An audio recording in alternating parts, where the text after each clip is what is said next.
കാഴ്ചയുടെ പ്രത്യേകത എന്താണ്? വെളിച്ചമുണ്ടെങ്കിലേ കണ്ണിന് കാഴ്ചയുള്ളൂ. വെളിച്ചമില്ലാത്ത സ്ഥലത്ത് കാണുവാൻ കണ്ണുകൊണ്ട് സാധ്യമല്ലെങ്കിൽ, നമ്മുടെ ബുദ്ധി കൊണ്ട് ചിന്തിച്ച് സന്മാർഗം നമുക്ക് നമ്മുടെ മുമ്പിൽ തെളിയണമെങ്കിൽ, നമ്മുടെ മുമ്പിൽ പ്രത്യക്ഷപ്പെടണമെങ്കിൽ.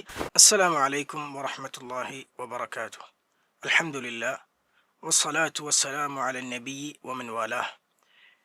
പ്രിയം നിറഞ്ഞ പീസ് റേഡിയോ ശ്രോതാക്കളെ, പ്രമാണങ്ങൾ, ദീനിൽ ബുദ്ധിക്കുള്ള സ്ഥാനം എന്താണ്? നമുക്കറിയാം, പ്രമാണങ്ങൾ, ഇസ്ലാമിക പ്രമാണങ്ങൾ ബുദ്ധിക്ക് വലിയ സ്ഥാനം കൽപ്പിക്കുന്നുണ്ട്. അതിന് മതഗ്രന്ഥങ്ങൾ, വിശുദ്ധ ഖുർആനും റസൂലുള്ളാഹി സ്വല്ലല്ലാഹു അലൈഹി വസല്ലമയുടെ സുന്നത്തും ബുദ്ധിക്ക് വലിയ പ്രാധാന്യം നൽകിയിട്ടുണ്ടെങ്കിലും, അതേസമയം തന്നെ നമ്മളെല്ലാവരും അംഗീകരിക്കുന്നതും അതുപോലെ പ്രമാണങ്ങൾ പഠിപ്പിക്കുന്നതുമായ ഒരു വസ്തുതയാണ് ബുദ്ധിക്ക് പരിധികളുണ്ട് എന്നുള്ളത്. പരിധികൾ ഉള്ളതിനാൽ തന്നെ ആ പരിധി വിട്ട് കടന്നുകൊണ്ട് ചിന്തിക്കുവാനോ അല്ലെങ്കിൽ അത്തരം വിഷയങ്ങളിൽ വ്യാപൃതമാകുവാനോ ബുദ്ധിക്ക് സാധ്യമല്ല. മനുഷ്യർ എന്നുള്ള സൃഷ്ടികൾ അത് ദുർബലമായി സൃഷ്ടിക്കപ്പെട്ടതാണ്. നമ്മുടെ കണ്ണിനും കാതിനും എല്ലാറ്റിനും പരിധികളുള്ളതുപോലെ, ദുർബലതകൾ ഉള്ളതുപോലെ നമ്മുടെ ബുദ്ധിക്കും പരിമിതിയും ദുർബലതയും ഉണ്ട് എന്ന് നമ്മൾ മനസ്സിലാക്കുക. അത് സൃഷ്ടികളുടെ പോരായ്മയുടെ ഭാഗമാണ്, എന്നാൽ സൃഷ്ടാവിൻ്റെ പൂർണ്ണതയുടെ ഭാഗമാണ്. ബുദ്ധിക്ക് പരിമിതികളുണ്ട് എന്ന് നമ്മൾ പറയുമ്പോൾ പല മേഖലകളിൽ നമുക്ക് ആ പരിമിതികളെ തെളിഞ്ഞു നിൽക്കുന്നത് കാണാൻ സാധിക്കും. അതിലേറ്റവും പരമപ്രധാനമായ ഒന്നാണ് ഗൈബിയായ, നമ്മുടെ പഞ്ചേന്ദ്രിയങ്ങൾക്കതീതമായ അദൃശ്യമായ കാര്യങ്ങളിൽ അല്ലാഹു സുബ്ഹാനഹു വ തആലയുടെ സിഫാത്തുമായി ബന്ധപ്പെട്ട വിഷയങ്ങൾ, മലക്കുകളുമായി ബന്ധപ്പെട്ട വിഷയങ്ങൾ, പരലോകവുമായി ബന്ധപ്പെട്ട വിഷയങ്ങൾ, ഇങ്ങനെ പ്രമാണങ്ങളിലൂടെയല്ലാതെ നമുക്ക് മനസ്സിലാക്കാൻ സാധിക്കാത്ത ഗൈബിയായ കാര്യങ്ങൾ, അത് സ്ഥിരപ്പെടുത്താൻ, അത് മനസ്സിലാക്കുവാൻ പ്രമാണങ്ങളിലൂടെ വന്നാലല്ലാതെ നമുക്ക് സാധ്യമല്ല. ബുദ്ധി കൊണ്ട് നമ്മൾ എത്ര ചിന്തിച്ചാലും, നമ്മുടെ ഇന്ദ്രിയങ്ങൾ കൊണ്ട് നമുക്ക് മനസ്സിലാക്കാൻ കഴിയാത്ത കാര്യങ്ങളെക്കുറിച്ച് നമുക്ക് ചിന്തിക്കാനോ ഒരു കാര്യം ഉണ്ടെന്നോ ഇല്ലെന്നോ സ്ഥിരപ്പെടുത്താനോ നിഷേധിക്കാനോ നമുക്ക് സാധിക്കുകയില്ല. നമുക്കറിയാം, നമ്മുടെ ഭൗതിക ലോകത്ത് തന്നെ നമ്മുടെ തൊട്ടുമുന്നിൽ ഒരു ബോക്സ്, ഒരു ചെറിയ പെട്ടിയുണ്ടെങ്കിൽ ആ പെട്ടിക്കുള്ളിലുള്ളത് എന്താണെന്ന് നമുക്ക് കാണാൻ സാധിക്കുന്നില്ലെങ്കിൽ, പുറമേ നിന്ന് നമ്മുടെ കണ്ണുകൊണ്ട് കാണാൻ സാധിക്കുന്നില്ല, ആ പെട്ടി തുറന്നു നോക്കാനോ പൊളിച്ചു നോക്കാനോ ഒന്നും നമുക്ക് സാധിക്കുന്നില്ലെങ്കിൽ, ആ പെട്ടിക്ക് ഉള്ളിലുള്ളത് എന്താണ്? നമ്മുടെ നേരെ മുമ്പിലുള്ളതായിരിക്കും, പക്ഷേ ആ പെട്ടിക്കുള്ളിലുള്ളത് എന്താണ്, അത് എങ്ങനെയുള്ളതാണ്, അതിൻ്റെ വിശേഷണം എന്താണ് എന്നൊന്നും നമുക്ക് മനസ്സിലാക്കാൻ കഴിയുകയില്ല. അത് നമ്മുടെ ഭൗതിക ലോകത്ത് നമ്മുടെ കണ്ണിൻ്റെ മുമ്പിൽ ഒരു പക്ഷെ നമുക്ക് എടുത്തുയർത്താൻ കഴിയുന്ന സംഗതിയാണെങ്കിൽ പോലും നമ്മുടെ ബുദ്ധിക്കും ചിന്തക്കും കഴിവിനും അവിടെ പരിധി. നമ്മൾ എത്ര ചിന്തിച്ചാലും ഉള്ളിലുള്ളത് എന്താണെന്ന് പൊളിച്ചു നോക്കാതെ, തുറന്നു നോക്കാതെ, നേരെ മുമ്പിലുള്ള വസ്തുവിൻ്റെ ആ പെട്ടിക്കുള്ളിലുള്ളത് എന്താണെന്ന് പോലും അറിയാൻ നമുക്ക് സാധ്യമല്ലെങ്കിൽ, പിന്നെ നമ്മുടെ പഞ്ചേന്ദ്രിയങ്ങൾക്കും നമ്മുടെ ചിന്തകൾക്കും എത്രയോ അതീതമായ പരലോകവും അള്ളാഹുവിൻ്റെ സിഫാത്തുകളും മലക്കുകളും അങ്ങനെയുള്ള കാര്യങ്ങളെ സംബന്ധിച്ചിടത്തോളം ഒരു നിലക്കും നമുക്ക് നമ്മുടെ ബുദ്ധി കൊണ്ടൊരു കാര്യം സ്ഥിരപ്പെടുത്താനോ നിഷേധിക്കാനോ സാധ്യമല്ല എന്ന് നമ്മൾ മനസ്സിലാക്കാം. രണ്ടാമത്, ബുദ്ധിക്ക് പരിമിതിയുണ്ട് എന്ന് നമുക്ക് തെളിഞ്ഞ് മനസ്സിലാകുന്ന മറ്റൊരു മേഖലയാണ് ഹിദായത്ത് മനസ്സിലാക്കുവാൻ. സന്മാർഗം ലഭിക്കണമെങ്കിൽ, സന്മാർഗം നേടണമെങ്കിൽ ബുദ്ധി കൊണ്ട് മാത്രം ഒരാൾക്ക് സന്മാർഗം നേടുക എന്നുള്ളത് സാധ്യമല്ല. കാരണം മനുഷ്യൻ്റെ ബുദ്ധി എന്നുള്ളത് നമ്മുടെ കണ്ണിൻ്റെ കാഴ്ച പോലെയാണ്. കാഴ്ചയുടെ പ്രത്യേകത എന്താണ്? വെളിച്ചമുണ്ടെങ്കിലേ കണ്ണിന് കാഴ്ചയുള്ളൂ. വെളിച്ചമില്ലാത്ത സ്ഥലത്ത് കാണുവാൻ കണ്ണുകൊണ്ട് സാധ്യമല്ലെങ്കിൽ, നമ്മുടെ ബുദ്ധി കൊണ്ട് ചിന്തിച്ച് സന്മാർഗം നമുക്ക് നമ്മുടെ മുമ്പിൽ തെളിയണമെങ്കിൽ, നമ്മുടെ മുമ്പിൽ പ്രത്യക്ഷപ്പെടണമെങ്കിൽ, ആ സന്മാർഗം തെളിയാൻ കാണാൻ പ്രാപ്തമായ രൂപത്തിലുള്ള ഈമാനും ഖുർആനും അള്ളാഹുവിൻ്റെ ദിവ്യബോധനങ്ങൾ ആ ബുദ്ധിയിലേക്ക് എത്തേണ്ടതുണ്ട്. പ്രമാണങ്ങളിലൂടെ അള്ളാഹുവിൻ്റെ വഹ്യ് ആ ബുദ്ധിക്ക് ലഭിക്കുമ്പോഴാണ് ബുദ്ധി കൊണ്ട് സന്മാർഗം ദർശിക്കുവാൻ നമുക്ക് സാധിക്കുക.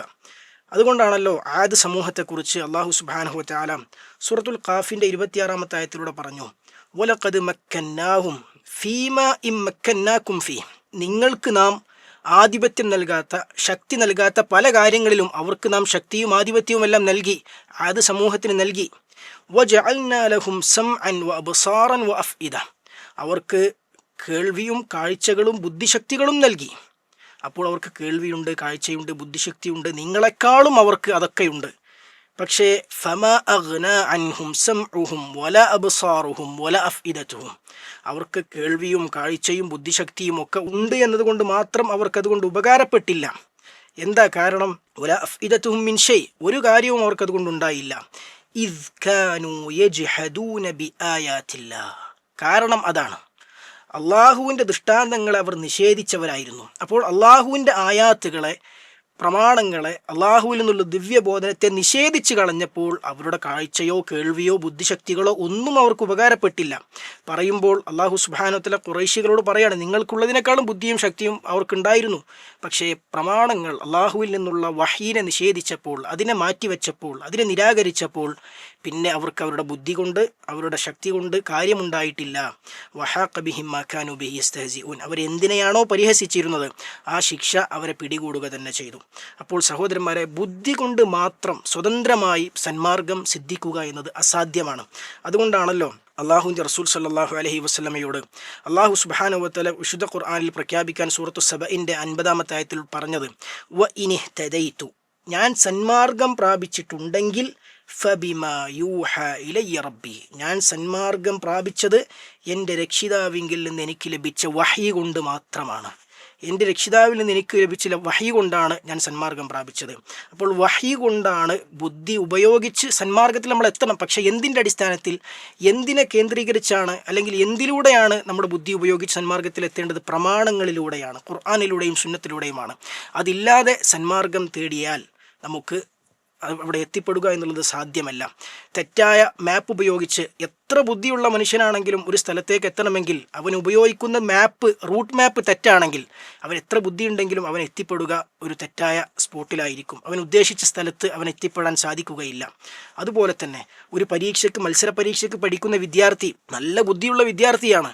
പക്ഷേ അവൻ പഠിക്കാൻ ഉപയോഗിക്കുന്ന ഗൈഡ് അത് മുഴുവൻ അബദ്ധങ്ങളും തെറ്റായ വിവരങ്ങളുമാണ് അതിലുള്ളതെങ്കിൽ ആ ഗൈഡ് എങ്ങനെ പഠിച്ചാലും എത്ര ബുദ്ധിയുണ്ടെങ്കിലും മത്സര പരീക്ഷയിൽ വിജയിക്കാൻ അവന് സാധിക്കുകയില്ല. നല്ല ബുദ്ധിയുള്ള മറ്റൊരു വിദ്യാർത്ഥി, അവന് മുൻപിൽ പഠിക്കാനുള്ള ഒരു ടെക്സ്റ്റ് ബുക്കോ ഒന്നും സ്റ്റഡി മെറ്റീരിയൽസ് ഇല്ല, എന്നിട്ട് അവൻ എക്സാമിന് പോയി അറ്റൻഡ് ചെയ്തു, പഠിക്കാതെ എക്സാം അറ്റൻഡ് ചെയ്തു. എത്ര ബുദ്ധിയുണ്ടെങ്കിലും ആ പരീക്ഷയ്ക്ക് ചോദിക്കുന്ന വിഷയത്തിൻ്റെ വിവരങ്ങളെക്കുറിച്ച് വായിക്കുകയും പഠിക്കുകയും ചെയ്യാതെ, ആ സ്റ്റഡി മെറ്റീരിയൽസ് അവൻ മനസ്സിലാക്കാതെ എത്ര ബുദ്ധിയുണ്ടെങ്കിലും അവൻക്ക് ആ പരീക്ഷയിൽ ഉയർന്ന മാർക്ക് നേടാൻ, ശരിയായ വിജയം നേടിയെടുക്കാൻ അവന് സാധിക്കുകയില്ല. എന്നതുപോലെ തന്നെ പ്രമാണങ്ങളിലൂടെയാണ് നമ്മൾ ബുദ്ധി ഉപയോഗിച്ച് സന്മാർഗം തേടേണ്ടത്. പ്രമാണമില്ലാതെ സന്മാർഗത്തിൽ എത്തുക എന്നുള്ളത് അസാധ്യമാണ്. മൂന്നാമത്, ബുദ്ധിയുടെ പരിമിതി നമുക്ക് മനസ്സിലാക്കി തരുന്ന മൂന്നാമത്തെ ഒരു മേഖല, ജനങ്ങൾക്കിടയിൽ അഭിപ്രായ ഭിന്നതയുള്ള വിഷയങ്ങൾ, ആളുകൾ ഭിന്നിച്ച വിഷയങ്ങളിൽ തീർപ്പ് കൽപ്പിക്കാൻ ബുദ്ധി കൊണ്ട് മാത്രം സാധ്യമല്ല. കാരണം ജനങ്ങളുടെ ബുദ്ധി എന്നുള്ളത് വ്യത്യസ്തമാണ്. ഓരോരുത്തർക്കും തോന്നുന്ന അഭിപ്രായങ്ങൾ ശരിയെന്ന് തോന്നുന്നത് മറ്റു പലർക്കും തെറ്റെന്ന് തോന്നും. ഓരോരുത്തരുടെയും ദേഹേച്ഛകൾ, ഓരോരുത്തരുടെയും അത്തരത്തിലുള്ള ചിന്തകൾ, വികാരങ്ങൾ, ചില വ്യക്തികളോടുള്ള ചില പക്ഷപാതിത്വങ്ങൾ, ഇങ്ങനെ പലതിനെയും കേന്ദ്രീകരിച്ച് ഓരോ മനുഷ്യരുടെയും ബുദ്ധി വ്യത്യസ്തമാണ്. ഈ ബുദ്ധിശക്തിയിൽ തന്നെ, കാര്യങ്ങൾ ഗ്രഹിക്കുന്നതിൽ തന്നെ ആളുകൾക്കിടയിൽ വ്യത്യസ്ത തട്ടിലുള്ള ബുദ്ധി നമുക്ക് കാണാൻ സാധിക്കും. അതുകൊണ്ട് ജനങ്ങൾക്കിടയിൽ ഒരു വിഷയത്തിൽ തീർപ്പ് കൽപ്പിക്കണമെങ്കിൽ ആകാശലോകത്തിൽ നിന്ന് ദിവ്യബോധനത്തിൻ്റെ അടിസ്ഥാനത്തിൽ അള്ളാഹു സുബ്ഹാനഹു വ തആല അവതരിപ്പിച്ച വിശുദ്ധ ഖുർആൻ എന്ന, അല്ലെങ്കിൽ വേദഗ്രന്ഥം നമുക്ക് ആവശ്യമാണ്. അതുകൊണ്ടാണല്ലോ അള്ളാഹു സുബ്ഹാനഹു വ തആല സൂറത്തു നിസാഇൻ്റെ 59-ാമത്തെ ആയത്തിൽ പറഞ്ഞത്, ഫഇൻ തനാസഅതും ഫീ ഷൈഇൻ, നിങ്ങളൊരു വിഷയത്തിൽ തർക്കിച്ചാൽ ഫറുദ്ദൂഹു ഇലല്ലാഹി വർ റസൂൽ, നിങ്ങൾ ആ കാര്യത്തെ അള്ളാഹുവിലേക്കും അവൻ്റെ പ്രവാചകനിലേക്കും മടക്കുക. അപ്പോഴേ അതിന് പരിഹാരം കണ്ടെത്തുക സാധ്യമുള്ളൂ. ഒരു വിഷയത്തിൽ രണ്ടു പേർ തമ്മിൽ തർക്കത്തിലായാൽ, ഒരു കേസിൽ ഒരു പ്രശ്നമുണ്ടായിക്കഴിഞ്ഞാൽ അതിൽ തീർപ്പ് കൽപ്പിക്കണമെങ്കിൽ ഒരു ജഡ്ജ് വേണം, മൂന്നാമതൊരു ജഡ്ജ് വേണം എന്ന് മാത്രം പോരാ. ആ ജഡ്ജിന് വിധിക്കണമെങ്കിൽ ഒരു നിയമസംഹിത വേണം.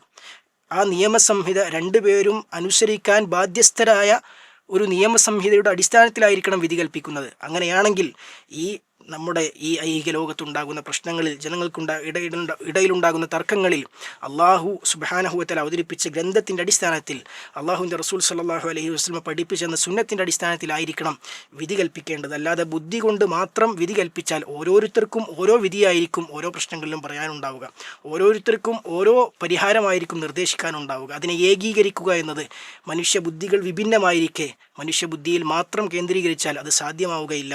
അതൊക്കെ ബുദ്ധിയുടെ പരിമിതികൾ നമുക്ക് മനസ്സിലാക്കി തരുന്ന മേഖലകളാണ്.